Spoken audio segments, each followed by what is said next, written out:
मोटी और भद्दी कहकर जिसे पति ने ठुकराया। जब 6 साल बाद वो लौटी एक नई पहचान के साथ, तो शुरू हुआ असली खेल। सुनिए वो कहानी जिसे दुनिया भर में सबसे ज्यादा सुना जा रहा है, वो भी फ्री। आज आखिरकार शहर का बड़ा बिजनेसमैन कुणाल डोगरा मेरी सौतेली बहन मोटी बदसूरत अनिका को छोड़कर मुझसे शादी करने वाला है। माँ, मैं बता नहीं सकती, इतनी खुशी हो रही है मुझे। गौतम गुलेरिया का घर पूरी तरह से सजा हुआ था। शहनाइयाँ बज रही थी, घर में चहल पहल थी क्योंकि घर में शादी की तैयारियाँ चल रही थी, वो भी उसकी दूसरी बेटी अनिका के पति के साथ। हाँ बेटा, उस बदसूरत भद्दी से फाइनली आज छुटकारा मिल जाएगा हमें और तुम डोगरा खानदान की बहू बनोगी। पर जैसा प्लान था वैसा सब कुछ हो रहा है ना? वो तो पापा ही बता सकते हैं। डोंट वरी डियर, सब कुछ प्लान की तरह हो रहा है। मैंने अनिका को चाल में फंसा दिया है, वो बस आती ही होगी। पर अभी तक वो आई क्यों नहीं? मोटी 6 साल पहले 120 किलो की थी। वैसे 6 साल से उसे किसी ने देखा तो नहीं, लेकिन मुझे लगता है अब तो 200 पार हो गई होगी। इतना बड़ा शरीर लेकर आने में थोड़ी तकलीफ तो होगी ही ना। पर अनिका आएगी ना? ये शादी उसके आने पर ही डिपेंडेंट है। एक बार वो आकर बस डिवोर्स पेपर्स पर साइन कर दे, बाकी सब मैनेज कर दिया है। उधर जज डिवोर्स पेपर्स को अप्रूव कर लेगा और इधर हमारी शादी हो जाएगी। अनिका लगभग 6 साल तक घर नहीं लौटी थी, लेकिन आज गौतम ने उसे झूठ बोलकर घर बुलाया था। इधर कामिनी, मनीषा और गौतम परेशान थे। उन्हें समझ नहीं आ रहा था कि अनिका आएगी भी या नहीं। उधर कुणाल डोगरा, जिसकी शादी थी, उसे इस बात का कोई फर्क नहीं पड़ रहा था। वो तो बिंदास शादी में आई लड़कियों के साथ फ्लर्ट कर रहा था। तभी उसकी नजर सामने से आ रही एक बेहद खूबसूरत लड़की पर पड़ी। कुणाल उसे देखकर सोचने लगा, यार इतनी खूबसूरत लड़की तो पूरे मनाली में नहीं देखी। कौन है ये लड़की? इसे तो जाल में फंसाना ही होगा। कुणाल घर के अंदर आ रही उस लड़की के पास गया और उसे रोकते हुए बोला, एक्सक्यूज मी स्वीटी, आप कहीं रास्ता तो नहीं भूल गई? हमारा गार्डन पीछे है, आप जैसे फूल को तो वहाँ होना चाहिए। कुणाल को लगा कि उसकी लाइन सुनकर लड़की उससे इम्प्रेस हो जाएगी, लेकिन तभी उस नाजुक खूबसूरत लड़की ने उसकी तरफ ऐसा देखा मानो उसकी बात सुनकर उसे घिन आई हो। वो उसे इग्नोर कर आगे जाने लगी, लेकिन फिर से कुणाल ने उसे रोका और कहा, अच्छा सुनो तो, आप मनाली पहली बार आई हो क्या? क्योंकि आप जैसी खूबसूरत लड़की को मैंने मनाली में पहले कभी देखा नहीं। लेकिन फिर भी उस लड़की ने कुणाल की तरफ नहीं देखा और वो आगे बढ़ने लगी। इतनी अकड़ है? तुम जानती हो ना मैं कौन हूँ? तेरे जैसी लड़कियाँ पागल है मेरे लिए। और फिर भी तुम मेरे पीछे पड़े हो? इतना कहकर वो लड़की उसकी तरफ देखकर मुस्कुराई। तभी एक लड़का आया और कुणाल को साइड में ले जाने लगा। कुणाल, पागल हो गया क्या तू? आज तेरी शादी है। कुणाल की शादी? शादी के बाद सुनते ही वो लड़की तुरंत भागती हुई गौतम के घर के अंदर गई। उधर कामिनी अपनी सहेलियों के साथ गॉसिप कर रही थी। अरे ये भक्ति अभी तक आई क्यों नहीं? मोटी का आलस शायद अभी तक गया नहीं है। मुझे जल्द से जल्द कुणाल से शादी करनी है और ये है कि आई नहीं रही। तभी पीछे से एकदम आवाज आई, ये क्या हो रहा है? आप मेरी सौतेली बहन की शादी मेरे पति के साथ कैसे करवा सकते हो? ये आवाज सुन वहाँ खड़ी कामिनी की सभी सहेलियाँ शॉक हो गयी। कामिनी के चेहरे पर मुस्कान आई। उसे लगा अब अनिका आ गई है, अब उसका डाइवोर्स और मेरी शादी पक्की। लेकिन तभी उसकी एक सहेली शॉक होकर बोली, अनिका? वो एकदम शॉक थी। कामिनी ने अभी तक अनिका को देखा नहीं था। अनिका की तरफ उसकी पीठ थी। वो एकदम से हंसकर पलटी और बोली, आ गई भैंस। ये कहते हुए कामिनी पलटी, लेकिन सामने का दृश्य देखकर उसके पैरों तले जमीन खिसक गई, क्योंकि सामने कोई भद्दी 120 किलो बदसूरत अनिका नहीं थी। सामने खड़ी थी एकदम पतली जीरो फिगर खूबसूरत अनिका। ये वही लड़की थी जिसके साथ बाहर कुणाल फ्लर्ट कर रहा था। वो खुद अपनी बीवी को पहचान न सका।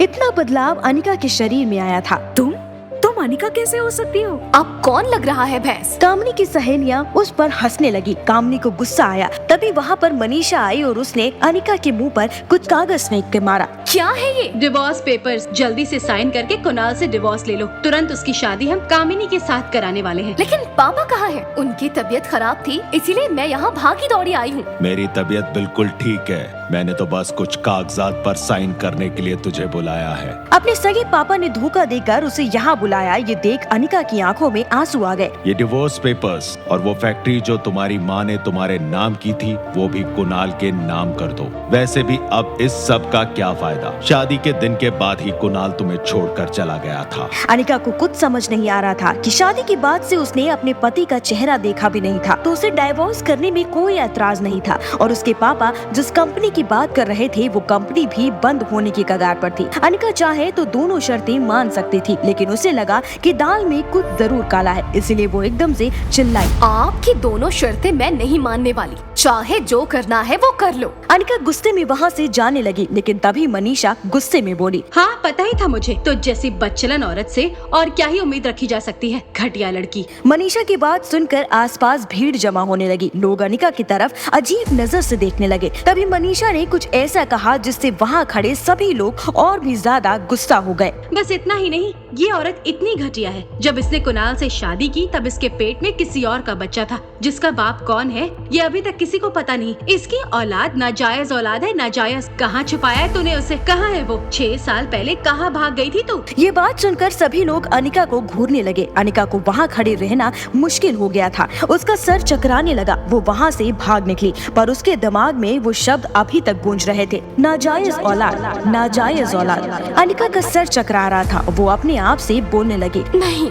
मेरी औलाद नाजायज नहीं है। उधर एक 5 स्टार होटल के एग्जीक्यूटिव स्वीट में अनिका की बेटी रिया अपने मोबाइल पर गेम खेल रही थी। अनिका उसे लेकर मनाली तो आई थी, लेकिन वो उसे अपने घर वालों से दूर रखना चाहती थी। रिया गेम में बिजी थी, हेडफोन के जरिए टीम को इंस्ट्रक्शंस दे रही थी। तुम सब पीछे ही रहो, मैं आगे जाके दुश्मनों का बंकर उड़ा देती हूँ। यस, ये बूस्टर हमारी टीम का है, अब दुश्मनों को नहीं छोड़ूंगी। राहुल 1 to 1, तुम एयर बस पर हमला करो। रेडी? तो blast enemy leader. 1 2 3। Yes, we won the game. हमेशा की तरह रिया की टीम जीत गई। गेमिंग की दुनिया में रिया स्वीट एंजल के नाम से मशहूर थी। हालांकि उसने अपनी गेमिंग आईडी में कोई फोटो नहीं डाली थी। वो नहीं चाहती थी कि लोग उसकी उम्र देखकर उसे जज करें। कई लोगों को तो लगता था कि स्वीट एंजल कोई बहुत बड़ी इंजीनियर या कंप्यूटर जीनियस होगी, लेकिन गेम खेलकर अब रिया बोर हो गई थी। उसे कुछ शरारती करने का मन हो रहा था। रिया ने एक बड़ी सी शैतानी मुस्कान के साथ दरवाजा खोला और अपने सामने वाले रूम का नंबर पढ़ लिया, 2401। रिया फिर से इंटरकॉम के पास गई और वही शैतानी मुस्कान के साथ नंबर डायल किया। सामने वाले रूम की बेल बजी। वो रूम थी उस होटल के मालिक और शहर के सबसे बड़े बिजनेसमैन रोहित मारवा की, लेकिन रोहित घर में नहीं था। रूम में था उसका बेटा आर्यन और रोहित का भाई सनी। सनी बालकनी में खड़ा खड़ा अपने किसी दोस्त से फोन पर झगड़ रहा था। रोहित को बिजी देखकर आर्यन ने खुद फोन उठाया। हेलो। तभी सामने से रिया हंसते हंसते कहती है, बच्चे हो? हाँ। पागल हो? ये कहकर रिया फिर हंसने लगी। आर्यन अपनी होठ को दांतों से दबाकर कुछ सोचने लगा और फिर बोला, मैं पागल नहीं हूँ। क्या ये बात तुम्हें मेरी टीचर ने बताई? रिया को अब और ज्यादा शरारत सूझी। उसने आर्यन को छेड़ते हुए कहा, अच्छा, तो तुम्हारी टीचर भी ये बात जानती है? टीचर कहती है मुझे स्पेशल स्कूल जाना चाहिए। ये सुनकर रिया ने हंसना बंद कर दिया और ध्यान से सुनने लगी। आर्यन ने काफी वक्त से अपनी उम्र के किसी दोस्त से बात नहीं की थी। रिया की आवाज सुनकर आर्यन को लगा जैसे उसे कोई पुराना दोस्त वापस मिल गया हो। उसने रिया से पूछा, क्या तुम स्कूल जाती हो? ऑफ कोर्स मैं स्कूल जाती हूँ। हर बच्चा स्कूल जाता है, तुम नहीं जाते क्या?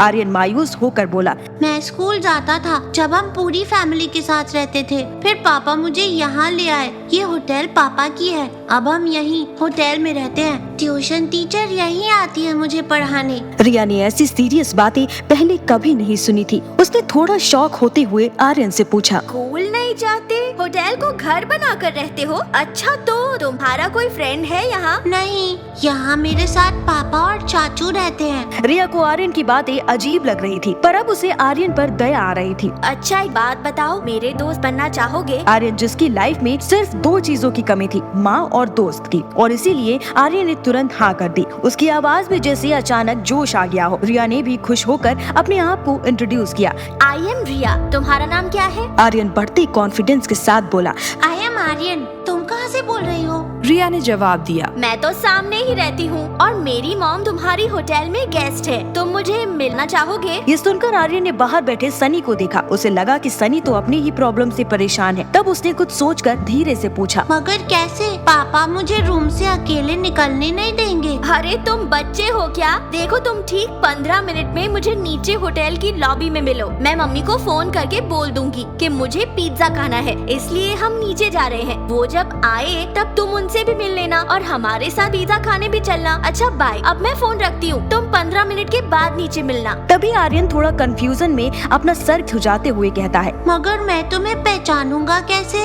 Very good question. एक काम करो, ब्लैक पैंट, ब्लैक हुडी और ब्लैक गॉगल पहन कर आना। मैंने भी वही पहना होगा। हमारी ड्रेस से हम एक दूसरे को पहचान लेंगे। आर्यन को आइडिया पसंद आया। उसने अपना फोन रखा और सनी की तरफ देखते हुए और उससे बचते हुए दबे पांव अंदर बने दूसरे कमरे में चला गया, जो आर्यन का ही कमरा था। दूसरी तरफ रिया ये सोचकर खुश थी कि इस नई जगह पर उसने नया दोस्त बनाया था। कुछ सोचकर रिया ने अपने मोबाइल से एक मैसेज टाइप किया, I want to go out for pizza, come fast, और वो मैसेज उसने अनिका को भेज दिया। कुछ ही पल में आर्यन अपने कमरे से ब्लैक जीन्स और black T shirt, black goggle पहनकर बाहर निकलता है। उसने देखा सनी अब भी कान में हेडफोन डाले फोन पर बिजी था। आर्यन में इतनी हिम्मत पहले कभी नहीं आई थी। उसे पता था कि रोहित को पता चला तो बहुत स्ट्रिक्ट पनिशमेंट मिल सकती है, मगर नए दोस्त और बाहर पिज्जा की लालच से उसे रिस्क उठाने की हिम्मत मिली। आर्यन दबे पांव मेन डोर तक गया। उसे अपने आप पर इतना विश्वास पहले कभी नहीं आया था। आर्यन की नजर सामने वाले स्वीट 2402 पर पड़ी। उसे लगा प्लान में थोड़ा चेंज होना चाहिए, क्यों ना वो और उसकी नई दोस्त यहीं से साथ चले। आर्यन कॉरिडोर में आगे बढ़ा। वो रिया के रूम के दरवाजे तक पहुंचा। उसने हाथ ऊपर करके डोरबेल बजानी चाहिए, लेकिन वहाँ तक उसका हाथ नहीं पहुँचता था, इसलिए उसने दरवाजा नॉक करने का सोचा। वो नॉक करने ही वाला था कि तभी लिफ्ट खुलने की आवाज आई। आर्यन का दिल डर के मारे जोर जोर से धड़कने लगा। उसने सोचा कि अगर रोहित ने उसे इस तरह रूम के बाहर देख लिया तो पता नहीं क्या होगा। आर्यन डरता हुआ मुड़ा और लिफ्ट की ओर देखने ही लगा था कि तभी उसने देखा कि लिफ्ट से उसके अनिका बाहर आ रही थी। अनिका का सर अभी भी थोड़ा चकरा ही रहा था, लेकिन वो वहाँ से निकलकर अपनी बेटी के पास आई थी। आर्यन ने देखा कि लिफ्ट से उसके पापा नहीं बल्कि कोई और औरत आ रही थी। वो देखकर आर्यन की जान में जान आई। वही अनिका आर्यन को दरवाजे के बाहर देखकर पहले थोड़ा चौंकी और फिर वो आर्यन के पास गई और उसके गाल पर हाथ फेर कर बोली, I am sorry, mamma is late. Aryan shock हो गया। एक माँ होने के बावजूद आर्यन को black jeans, black T shirt, goggle और स्पोर्ट्स शूज में देखकर वो भी धोखा खा गई थी और सोच रही थी कि ये उसकी बेटी रिया है। आर्यन बड़ी बड़ी आंखों से अनिका को देखे जा रहा था। उसने पर्स से रूम अनलॉक करने के लिए कार्ड निकाला, साथ ही पर्स से अपना मोबाइल भी निकाला। कार्ड को लॉक सेंसर पर लगाया और एक हाथ से मोबाइल चेक करने लगी और इसके साथ ही वो आर्यन को रिया समझकर प्यार से डांट भी रही थी। इस तरह अकेले रूम से बाहर आने का क्या मतलब? बहुत शैतानियां बढ़ गई है तुम्हारी। तभी रूम अनलॉक होने की आवाज आई और इसी के साथ अनिका की नजर रिया के मैसेज पर पड़ी, want to eat pizza, come fast. ये पढ़ते ही अनिका का गुस्सा फिर शांत हो गया और फिर थोड़ा गिल्टी फील करते हुए उसने झुककर आर्यन के गालों पर किस की और बोली, आई एम सो सॉरी। तुम्हें बहुत भूख लगी होगी ना? चलो किसी अच्छे से रेस्टोरेंट में जाके पिज्जा खाते हैं। ये कहते ही अनिका ने फिर से रूम के दरवाजे को बाहर से बंद किया और वो आर्यन का हाथ पकड़कर सीधा उसे लिफ्ट में ले गए। ये सभी दौरान आर्यन बस अनिका को देखे ही जा रहा था। अनिका का स्पर्श, उसका प्यार देखकर आर्यन को ऐसा लगा जैसे कि अगर उसकी माँ होती तो उसे ऐसे ही प्यार करती। आर्यन ये तक भूल चुका था कि उसे उसकी नई दोस्त को मिलना था। इस वक्त आर्यन को अनिका की ममता के आगे और कुछ नहीं दिख रहा था। लिफ्ट में अनिका के बगल में खड़ा आर्यन धीरे से अचानक अनिका की उंगली पकड़ लेता है। आर्यन की आंखें जैसे अनिका की आंखों से पूछ रही हो कि माँ तुम कहाँ थी। अनिका जो आर्यन को रिया समझ रही थी, उसने एक पल के लिए सोचा कि रिया ऐसे इमोशनली क्यों देखे जा रही है उसको, इसलिए उसने आर्यन को पकड़कर अपनी तरफ किया और नीचे झुककर आर्यन को सीने से लगाकर अपनी गोद में उठा लिया। तभी लिफ्ट ग्राउंड फ्लोर पर पहुंची और जैसे ही लिफ्ट का दरवाजा खुला तो सामने रोहित मारवा खड़ा था। आर्यन की नजर उसके पापा पर गई। वो घबरा गया। रोहित अपने बेटे की नाजुक तबीयत के चलते उसके बारे में काफी पॉजिटिव था। वो उसे कभी रूम से बाहर निकलने भी नहीं देता था, लेकिन अभी आर्यन रूम के बाहर था। उसे लगा कि वो अब पकड़ा जाएगा। रोहित आगे की तरफ बढ़ रहा था। अनिका की गोद में बच्चे को देखकर उसे कुछ अजीब लगा। वो कुछ बोलने ही वाला था, लेकिन तभी आर्यन ने अनिका को कसकर हक किया और अपना चेहरा छुपा लिया। ओ मेरी प्यारू बेटी रिया। ये कहते हुए अनिका लिफ्ट से बाहर निकल गई। रोहित उसकी तरफ देख सिर्फ मुस्कुराया और लिफ्ट के अंदर गया। आर्यन को लगा कि वो अब छूट गया है, लेकिन तभी रोहित की नजर आर्यन के शूज पर पड़ गई और वो भागता हुआ बाहर आया। एक मिनट रुकिए आप। जी हाँ। आर्यन अब घबरा रहा था। उसे लगा कि अब वो पकड़ा गया तो उसकी कोई खैर नहीं। तुम कौन हो और ये बच्चा किसका है? किसका मतलब? मेरा है। ये तुम्हारा नहीं, मेरा बेटा है। तुम क्या करने आई हो यहाँ? कहाँ ले जा रही हो तुम मेरे बच्चे को? ये क्या बोल रहे हो आप? रुको, तुम्हें अभी दिखाता हूँ। रोहित आगे बढ़कर आर्यन की कैप हटाने ही वाला था कि तभी वहाँ पर आर्यन जैसा ही सेम ड्रेस पहनी कोई और रोहित को स्टेयर्स के इधर दिखा। आर्यन? रोहित भागता हुआ उस ओर गया। उसने उस बच्चे को गले लगा लिया। कितना बदतमीज आदमी है। देखो, उसका बेटा उधर ही है, पर खामखा मुझ पर इल्जाम लगा रहे थे। सॉरी। रोहित ने इशारों में ही अनिका से माफी मांगी। उसने उस बच्चे की तरफ देखा और कहा, तुम फिर यहाँ खड़े हो? रूम से अकेले बाहर नहीं निकलने को कितनी बार बोला है मैंने? Why don't you listen to your dad? Rohit को समझ नहीं आया था कि वो उसका बेटा आर्यन नहीं, रिया है। रिया ने भी गॉगल और हुडी पहनी थी, इस वजह से शायद वो समझ नहीं पाया हो। लेकिन डैड ये शब्द सुनते ही रिया की आंखें चमक उठी। उसका पूरा चेहरा उसकी स्माइल से भर गया था। अपने अंदर की सारी ताकत जुटाकर वो खुशी के मारे जोर से चीखी और बोली, डैड, आखिर आपको ढूंढ ही लिया। रोहित को समझ नहीं आ रहा था कि उसका बेटा ऐसी बातें क्यों कर रहा है। उसने रिया का हाथ पकड़ा और वहाँ से जाने लगा। अनिका भी दूसरी तरफ जाने लगी, लेकिन तभी ऐसा कुछ हुआ जिससे दोनों शॉक हो गए। रिया की नजर आर्यन की तरफ गई और वो जोर से चिल्लाती हुई हाथ छोड़कर भागी। पागल फ्रेंड! उसकी आवाज सुन आर्यन भी गोद से उतरा और इधर उधर ढूंढने लगा। रिया भागती हुई उसकी तरफ आई। दोनों अब आमने सामने थे। एक दूसरे को देखकर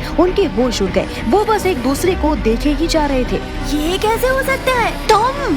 इधर रोहित और अनिका बच्चे कहाँ भागे वो देख रहे थे। तभी अनिका की नजर रिया और आर्यन पर पड़ गई। वो भागती हुई वहाँ आई, लेकिन सामने जो देखा उसे देखकर उसे अपनी आंखों पर यकीन ही नहीं हो रहा था। अनिका जोर से चिल्लाई, ये कैसे हो सकता है? 6 साल के बाद आज? अनिका को जोर से चिल्लाते देख भीड़ जमा हो गई। रोहित भी वहाँ आ गया। वो भी शॉक था। What? रोहित और अनिका की बोलती बंद हो गई थी। रिया और आर्यन ने अपना हुडी और गॉगल निकाला। सामने का दृश्य देख जमा हुए लोग भी हैरान थे। ये कैसे हो सकता है? ये तो कोई जादू है। आखिर ऐसा क्या हुआ था जिसे देख लोगों के उड़ गए होश? क्यों अनिका और रोहित एक दूसरे के बच्चों को समझ रहे थे खुद के बच्चे? क्या हुआ था 6 साल पहले अनिका की प्रेगनेंसी के वक्त? आखिर क्यों अनिका को शादी के 1 दिन बाद ही छोड़ दिया था उसके पति ने? कौन है अनिका की बेटी का बाप? जानने के लिए डाउनलोड कीजिए पॉकेट FM और सुनिए ये सुपरहिट कहानी एक लड़की को देखा तो, जो दुनिया भर में धूम मचा रही है। अभी डाउनलोड कीजिए बिल्कुल फ्री।